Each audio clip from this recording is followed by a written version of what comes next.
ಆತ್ಮೀಯ ಶಿಕ್ಷಕ ಮಿತ್ರರೇ, ಎಲ್ಲರಿಗೂ ನಮಸ್ಕಾರ. ಇವತ್ತು ನಾವು ಸೇತುಬಂಧ ಪೂರ್ವ ಪರೀಕ್ಷೆ ಮತ್ತು ಸಾಫಲ್ಯ ಪರೀಕ್ಷೆಗಳ ಶ್ರೇಣಿಗಳನ್ನು ಶಾರ್ಟ್ಸ್ LBAದಲ್ಲಿ ಯಾವ ಥರ ನಮೂದಿಸ್ಬೇಕನ್ನೋದನ್ನು ನೋಡ್ತಾ ಹೋಗೋಣ. ಮೊದಲಿಗೆ ನಾವು ಗೂಗಲ್ನಲ್ಲಿ ಶಾರ್ಟ್ಸ್ LBA ಅಂತೇಳಿ ಟೈಪ್ ಮಾಡಿದ್ರೆ ಈ ಥರ ಐಕಾನ್ ಓಪನ್ ಆಗುತ್ತೆ. ಲೆಸನ್ ಬೇಸ್ಡ್ ಅಸೆಸ್ಮೆಂಟ್ ಅಲ್ಲಿ ಕ್ಲಿಕ್ ಮಾಡಬೇಕು. ಇಲ್ಲಿ ನಾವು ಇಂಡಿವಿಜುವಲ್ ಟೀಚರ್ ಲಾಗಿನ್ ಮಾಡ್ತಾ ಇರೋದ್ರಿಂದ ಟೀಚರನ್ನು ಸೆಲೆಕ್ಟ್ ಮಾಡಿದ್ರೆ ಇಲ್ಲಿ ನಾವು ಯೂಸರ್ ನೇಮನ್ನು ನಮ್ಮ KGID ನಂಬರನ್ನು ಹಾಕಬೇಕು. KGID ನಂಬರ್ ಹಾಕಿ ಸೆಂಡ್ OTP ಅಂತೇಳಿ ಕೊಟ್ಟರೆ ಆ KGID ಲಿಂಕ್ ಇರೋ ಮೊಬೈಲ್ ನಂಬರ್ಗೆ ನಿಮಗೆ OTP ಬರ್ತದೆ. OTPಯನ್ನು ನಾವು ಇಲ್ಲಿ ನಮೂದು ಮಾಡಬೇಕು. OTPಯನ್ನು ಹಾಕಿ ವೆರಿಫೈ OTP ಅಂತ ಕೊಟ್ಟರೆ ನಾವು ಶಾರ್ಟ್ಸ್ ಲಾಗಿನ್ ಹಾಕ್ತೇವೆ. ಇಲ್ಲಿ ಎಡಭಾಗದಲ್ಲಿ teacher profile, lesson plan, assessment entry report, bridge course ಅಂತಿದೆ. ನಾವಿಲ್ಲಿ ಬ್ರಿಡ್ಜ್ ಕೋರ್ಸ್ ಅನ್ನುವಂಥ ಐಕಾನ್ನ ಕ್ಲಿಕ್ ಮಾಡಬೇಕು. ಕ್ಲಿಕ್ ಮಾಡಿದ ತಕ್ಷಣ ಈ ಥರ ಒಂದು ಪೇಜ್ ಓಪನ್ ಆಯ್ತು. ಇಲ್ಲಿ ನಾವು ಏನು ಮಾಡ್ಬೇಕಂದ್ರೆ ಮೀಡಿಯಮನ್ನು ಸೆಲೆಕ್ಟ್ ಮಾಡಬೇಕು, ಕನ್ನಡ ಮೀಡಿಯಮ್. ಕ್ಲಾಸನ್ನು ಸೆಲೆಕ್ಟ್ ಮಾಡಬೇಕು. ನಾನು 8th ಕ್ಲಾಸನ್ನು ಸೆಲೆಕ್ಟ್ ಮಾಡ್ತೀನಿ. ನೆಕ್ಸ್ಟ್ ಗ್ರೂಪ್ ಡಿಫಾಲ್ಟಾಗಿ ಇದು ಒಂದೇ ಗ್ರೂಪ್ ಇದೆ, ಗ್ರೂಪ್ ಸೆಲೆಕ್ಟ್ ಮಾಡಬೇಕು. ನೆಕ್ಸ್ಟ್ ಸೆಕ್ಷನ್ A ಅಂತೇಳಿ ಸೆಲೆಕ್ಟ್ ಮಾಡಬೇಕು.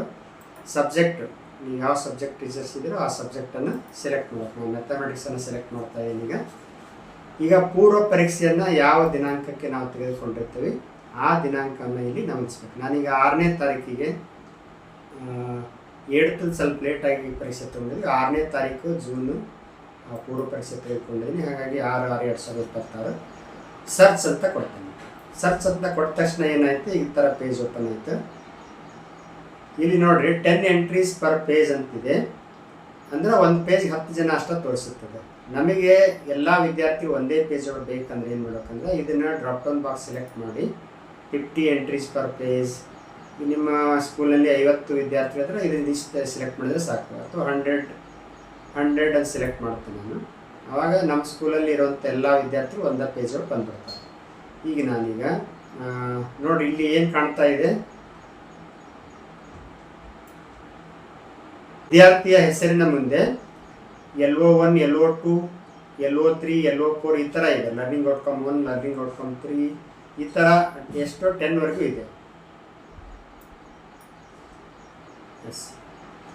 ಇವಾಗ ನಾವು ಆಲ್ರೆಡಿ ಸೇತುಬಂಧ ಸುತ್ತೋಲೆಯ ಪ್ರಕಾರ ನಾವೇನು ಮಾಡಿದ್ವಿ ಅಂದ್ರೆ LO1 ಯಾವುದೈತೆ ಅಂತ ಗೊತ್ತೈತಿ. ಅದ್ರ ಪ್ರಕಾರ LO1 ಎಷ್ಟು ಕ್ವಶನ್ ತೆಗಿಬೇಕಂತ ಕೂಡ ಅವರೇ ಡೈರೆಕ್ಷನ್ಸ್ ಕೊಟ್ಟಿರೋದ್ರಿಂದ ಆ ಪ್ರಕಾರ ನಾವು LO1ಗೆ ಸಂಬಂಧಪಟ್ಟಂಥ ಪ್ರಶ್ನೆ ಕೇಳಿರ್ತೀವಿ. ಅದನ್ನು ಚೆಕ್ ಮಾಡಿ ಅದು ಪೂರ್ತಿ ಕರೆಕ್ಟ್ ಇದ್ದರೆ ಮಾತ್ರ A, ಭಾಗಶಃ ತಪ್ಪಿದ್ರು ಪೂರ್ತಿ ತಪ್ಪಿದ್ರು ಕೂಡ B ಅನ್ನು ನಮೂದು ಮಾಡಿರ್ತೀವಿ. ಈಗ 1ನೇ ವಿದ್ಯಾರ್ಥಿಯ ಗ್ರೇಡನ್ನು ಎಂಟ್ರಿ ಮಾಡಬೇಕಾಗಿದೆ. ಯಾವ ಥರ ಎಂಟ್ರಿ ಮಾಡೋದು, ಈ ಸೆಲ್ಲನ್ನು ಸೆಲೆಕ್ಟ್ ಮಾಡೋದು. ಈಗ ಸೆಲೆಕ್ಟ್ ಮಾಡಿ ನಾನೀಗ LO1ಗೆ A ತೊಗೊಂಡಿದ್ದಾನೆ ವಿದ್ಯಾರ್ಥಿ. ನಾನು A ಅನ್ನು ಟೈಪ್ ಮಾಡ್ತೀನಿ. ನೋಡಿ A ಟೈಪ್ ಮಾಡಿದ ತಕ್ಷಣ ಇದು ಈ ಸೆಲ್ ಏನಾಯಿತು, ಗ್ರೀನ್ ಕಲರ್ ಆಯಿತು. LO2 ಅಂದರೆ 2ನೇ ಪ್ರಶ್ನೆ ಕೂಡ ಏನ ತೊಗೊಂಡಿದ್ದಾನೆ. 3ನೇ ಪ್ರಶ್ನೆ ಅಂದ್ರೆ LO3ಗೆ ಏನು ಮಾಡಿದ್ದಾನೆ, B ತೊಗೊಂಡಿದ್ದಾನೆ. LO4ಗೆ A ತೊಗೊಂಡಿದ್ದಾನೆ. LO5 ಕೂಡ A ತೊಗೊಂಡಿದ್ದಾನೆ. LO6 A, LO7 B ಇದೆ, 8 ಕೂಡ B ಇದೆ, 9 ಕೂಡ B ಇದೆ, LO10 ಏನಿದೆ A ಇದೆ. ಈ ಥರ ಎಂಟ್ರಿ ಮಾಡೋದು. ನೋಡಿ B ಹಾಕಿದ ತಕ್ಷಣ ಏನಾಯಿತು, ಆ ಸೆಲ್ ಕಂಪ್ಲೀಟ್ ರೆಡ್ ಆಗಿದೆ. ಅಂದರೆ A ಇರುವಂಥ ಸೆಲ್ ಗ್ರೀನ್ ಇದೆ, B ಇರೋದು ರೆಡ್ ಆಗಿದೆ. ಇದನ್ನು ನಾವು ಗಮನಿಸ್ಬೇಕು. ಈ ಥರ ಪ್ರತಿ ವಿದ್ಯಾರ್ಥಿಗೂ ಕೂಡ ನಾವು ಎಂಟ್ರಿ ಮಾಡ್ತಾ ಹೋಗೋದು. ಎಂಟ್ರಿ ಮಾಡಿ ಇಲ್ಲಿ ಲಾಸ್ಟಿಗೆ ಬಂದರೆ ನೋಡಿ 2 ಆಪ್ಷನ್ ಇದಾವೆ, ಸೇವ್ ಮತ್ತು ಫೈನಲ್ ಸೇವ್ ಅಂತ ಇದೆ. ನಾವು ಈಗ ಒಂದು 35 ವಿದ್ಯಾರ್ಥಿಗಳಲ್ಲಿ ಒಂದು 30 ಜನ ಪರೀಕ್ಷೆ ಕೂತಿದ್ದಾರೆ. ಆ 30 ಜನದ ನಾನು ಗ್ರೇಡ್ ಎಂಟ್ರಿ ಮಾಡಿದ್ದೀನಿ. ಬಟ್ ಇನ್ನೊಂದು 5 ವಿದ್ಯಾರ್ಥಿಗಳು ಪರೀಕ್ಷೆ ಕೂತಿಲ್ಲ, ಗೈರಾಗಿದ್ದಾರೆ. ಅವ್ರದ್ದು ಪರೀಕ್ಷೆ ಬರೆಸಿ ನಾನು ನಂತರದೆಲ್ಲ ಎಂಟ್ರಿ ಮಾಡ್ತೇನೆ ಅಂತಂದ್ರೆ ಏನು ಮಾಡ್ಬೇಕಂದ್ರೆ ಈಗ ಎಷ್ಟು ಜನ ವಿದ್ಯಾರ್ಥಿಗಳು ಪರೀಕ್ಷೆ ಕೂತಿರ್ತಾರೆ ಆ ಅಷ್ಟು ಜನ ವಿದ್ಯಾರ್ಥಿಗಳದ್ದು ಗ್ರೇಡನ್ನು ಎಂಟ್ರಿ ಮಾಡಿ ನಾವೇನು ಮಾಡ್ಬೇಕಂದ್ರೆ ಜಸ್ಟ್ ಸೇವ್ ಅಂತ ಕೊಡಬೇಕು. ಫೈನಲ್ ಸೇವ್ ಅಂತ ಕೊಟ್ಟರೆ ಏನಾಗುತ್ತಂದ್ರೆ ಅದು ಫ್ರೀಸ್ ಆಗುತ್ತೆ. ಫ್ರೀಸ್ ಆದಮೇಲೆ ನಾವು ಎಡಿಟ್ ಮಾಡೋಕ್ಕೆ ಬರೋದಿಲ್ಲ. ಸೊ ಹಾಗಾಗಿ ಇದನ್ನು ನಾವು ಭಾಳ ಚೆನ್ನಾಗಿ ಗಮನಿಸ್ಬೇಕು. ಸೇವ್, ಫೈನಲ್ ಸೇವ್ ಯಾವ ಕಾರಣಕ್ಕೂ ಫೈನಲ್ ಸೇವ್ ಮಾಡ್ಬೋದು. ಯಾವಾಗ ಫೈನಲ್ ಸೇವ್ ಮಾಡ್ಬೇಕಂದ್ರೆ ಎಲ್ಲ ನಿಮ್ಮ ತರಗತಿಯಲ್ಲಿರುವಂಥ ಎಲ್ಲ 35 ಎಲ್ಲ 40 ವಿದ್ಯಾರ್ಥಿಗಳದ್ದು ಗ್ರೇಡ್ ಎಂಟ್ರಿ ಮಾಡಾದಮೇಲೆ ಫೈನಲ್ ಸೇವ್ ಕೊಡೋದು. ಅಲ್ಲಿವರೆಗೂ ಜಸ್ಟ್ ಸೇವ್ ಅಂತ ಕೊಟ್ಟರೆ ಸಾಕು. ಈ ಥರ ಎಂಟ್ರಿ ಮಾಡ್ತಾ ಹೋಗ್ಬೇಕು. ಇಲ್ಲಿ ಕೆಳಗಡೆ ಏನಿದೆ ಅಂದರೆ post test 5B 1 to 5 4A ಯಾವುದು ಪ್ರೀ ಟೆಸ್ಟ್ ಅಂದರೆ ನೈದಾನಿಕ ಪರೀಕ್ಷೆ ನಮೂನೆ, ಸಾಫಲ್ಯ ಪರೀಕ್ಷೆ ನಮೂನೆ 2A. ಇಲ್ಲಿ ನಾವು 6 to 10 ಏನಿದೆ ಅಂದರೆ 4B ಪೂರ್ವ ಪರೀಕ್ಷೆಯ ನಮೂನೆ, 5B ಸಾಫಲ್ಯ ಪರೀಕ್ಷೆ ನಮೂನೆ. ಸೊ ಇದು ವ್ಯೂ ಓನ್ಲಿ ಅಂತ ಇದೆ ನೋಡಿ. ಅಂದ್ರೆ ಜಸ್ಟ್ ನಾವೀಗ ನೋಡ್ಬೋದು ಅಷ್ಟೇ. ಇದನ್ನು ನಾವೀಗ ಎಡಿಟ್ ಮಾಡೋಕ್ಕೆ ಬರೋದಿಲ್ಲ. ಅಂದರೆ ಸಾಫಲ್ಯ ಪರೀಕ್ಷೆ ಆಲ್ರೆಡಿ ತೊಗೊಂಡ್ರೂ ಕೂಡ ಈಗ ಎಂಟ್ರಿ ಮಾಡೋಕ್ಕೆ ಬರೋದಿಲ್ಲ. ಜಸ್ಟ್ ವ್ಯೂ ಓನ್ಲಿ ಇದೆ. ಇನ್ನೊಂದು ಕ್ಲಾಸಿಂದ ಸೆಲೆಕ್ಟ್ ಮಾಡಿ ನೋಡ್ತಾನೆ. ಈ ನೆಕ್ಸ್ಟ್ ಕ್ಲಾಸಿಂದ ಹಾಕಬೇಕಾದ್ರೆ ರೀಸೆಟ್ ಅಂತ ಕ್ಲಿಕ್ ಮಾಡಬೇಕು. ಸೆಲೆಕ್ಟ್ ಕ್ಲಾಸ್ ಸೆಲೆಕ್ಟ್ ಮಾಡಿದೆ. ಗ್ರೂಪನ್ನು ಸೆಲೆಕ್ಟ್ ಮಾಡಿದೆ. ಈಗ ಸೆಕ್ಷನ್ ಸೆಲೆಕ್ಟ್ ಮಾಡಬೇಕು. Next subject mathematics. Next already ನಾನೀಗ ಪರೀಕ್ಷೆ ಮಾರ್ಕ್ಸನ್ನು ಎಂಟ್ರಿ ಮಾಡಿದ್ದೀನಿ. ಫ್ರೀಸ್ ಆಗಿದ್ಮೇಲೆ ಎಡಿಟ್ ಮಾಡೋಕ್ಕೆ ಬರೋದಿಲ್ಲ ಅನ್ನೋದನ್ನು ತೋರಿಸ್ತೀನಿ. ಎಷ್ಟು 4ನೇ ತಾರೀಕಿಗೆ ಪೂರ್ವ ಪರೀಕ್ಷೆ ತೊಗೊಂಡಿದ್ದೆ. ಸರ್ಚ್ ಕೊಡ್ತೀನಿ ನೋಡಿ. ಇಲ್ಲಿ ಪ್ರೀ ಟೆಸ್ಟ್ 4B ಅಂತಿದೆ. ಇಲ್ಲಿದೆ ನೋಡಿ. This record is final saved, no further edits allowed.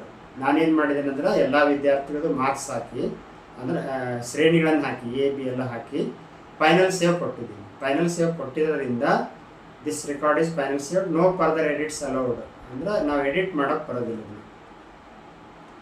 ಇಷ್ಟೇ.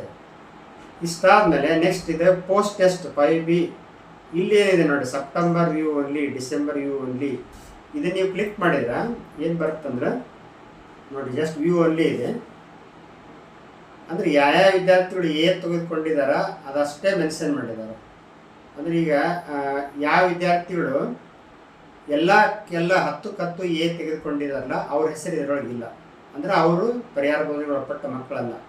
ಹಾಗಾಗಿ ನಾವು ಗಮನಿಸಬೇಕಾದಂಥ ಸಂಗತಿ ಏನಂದ್ರೆ, ಒಬ್ಬ ವಿದ್ಯಾರ್ಥಿ 10 ಎಲ್ಲೋ ಇದ್ದವು ಅಂತಂದ್ರೆ 10 ಎಲ್ಲೋಕ್ಕೂ ತೆಗೆದುಕೊಂಡ್ರೆ ಮಾತ್ರ ಅವನು ಪರಿಹಾರ ಬೋಧನೆಗೆ ಒಳಪಡೋದಿಲ್ಲ. ಅದಕ್ಕೆ ನಾವು 1 ಬಿಟ್ಟು 2 ಸಲ ವಿಚಾರ ಮಾಡಿ, ಒಬ್ಬ ವಿದ್ಯಾರ್ಥಿ ಕಂಪ್ಲೀಟಾಗಿ ಅವನಿಗೆ ಸಾಮರ್ಥ್ಯ ಗೊತ್ತಿದೆ, ಏನೋ ಅಚಾನಕ್ ತಪ್ಪು ಬರ್ಬೇಕನ್ನ ಅಂಥದನ್ನೆಲ್ಲ ಗಮನಿಸಿ ಅವ್ನಿಗೆ ಕೊಡಬೇಕು B ಕೊಡಬೇಕು ವಿಚಾರ ಮಾಡಿ ಒಂದು ಸಾರಿ ನೀವು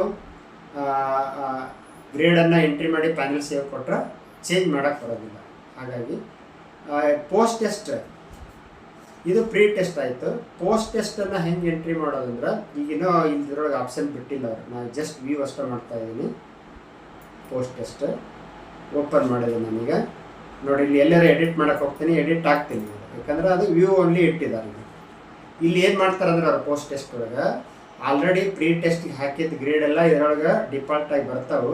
ನೆಕ್ಸ್ಟ್ ನಾವು ಏನು ಮಾಡ್ಬೇಕಂದ್ರೆ ಎಯನ್ನು ಯಾವ ಕಾರಣಕ್ಕೂ ಎಡಿಟ್ ಮಾಡೋಕ್ಕೆ ಬರೋದಿಲ್ಲ.